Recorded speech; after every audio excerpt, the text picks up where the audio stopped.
बूढ़ी दादी बहुत ही अच्छी थी। वह हमेशा अपने परिवार से बहुत प्यार करती थी और अपने परिवार के साथ मिलकर रहती थी। बूढ़ी दादी अपने बेटे कालू कौवे से बोलती है। कालू बेटा, तुम आजकल पूरा शराबी निकल जा रहे हो। घर का काम और सहायता में कोई मदद भी नहीं कर रहे हो। माँ जी, मैं अभी सोच रहा हूँ कि हम सभी पंछियों की फ्यूचर आगे कैसे बढ़े और हमारे सभी पंछियों की तरक्की कैसे हो।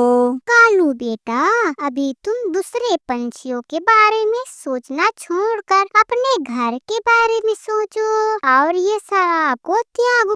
इसके बाद बूढ़ी दादी खाना बनाने के लिए चली जाती है। कालू कौवा जंगल की ओर चला जाता है तो उसे पेड़ पर गोरी कौवी दिखाई पड़ती है। सुनो चिड़िया, तुम कौन सी जगह की हो? मैंने तुम्हें हमारे इस जंगल में कभी नहीं देखा हूँ। मैं तो इसी जंगल की हूँ। मेरे पिता रामू कौवा है और वहाँ लोहार है, तुम्हें पता ही होगी। गोरी, मुझे तुम बहुत ही अच्छी लगी हो। क्या तुम मुझसे शादी करोगी? अगर शादी करोगी तो मैं अपनी माँ को लेकर तुम्हारे हाथ मांगने के लिए आऊँगा।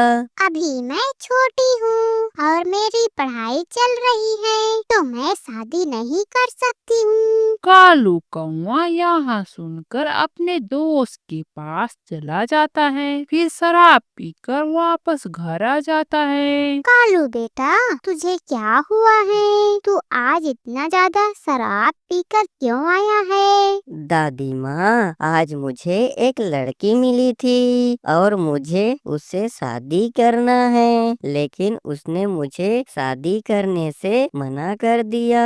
बेटा, मैं तेरी शादी करवाऊंगी, तू चिंता मत कर। कालू कौवा यहाँ सुनकर सो जाता है। अगले सुबह होती है तो टूनी दादी अपने बेटे के साथ रामू कौवे के यहाँ चली जाती है। रामू जी, मेरा बेटा कालू को आपकी बेटी बहुत पसंद आ गई है, तो वहाँ गोरी से शादी करना चाहता है। माँ जी, आपका बेटा कालू क्या काम करता है? मेरा बेटा तो अभी खाली है, जॉब की तलाश कर रहा है। मेरी बेटी अभी कॉलेज की पढ़ाई कर रही है और मैं अपनी बिटिया को बेरोजगार को कैसे दे सकता हूँ? टूनी दादी अपमान समझ वहाँ से अपने बेटों को लेकर आ जाती है। फिर कालू गोरी को पाने के लिए जंगल जाता और लकड़ी काट कर जगह जगह बेचने जाता था। कुछ समय बाद कालू अच्छा पैसे कमाने लगता है। यहाँ देखकर रामू कौवा सोचता है। गोरी बिटिया,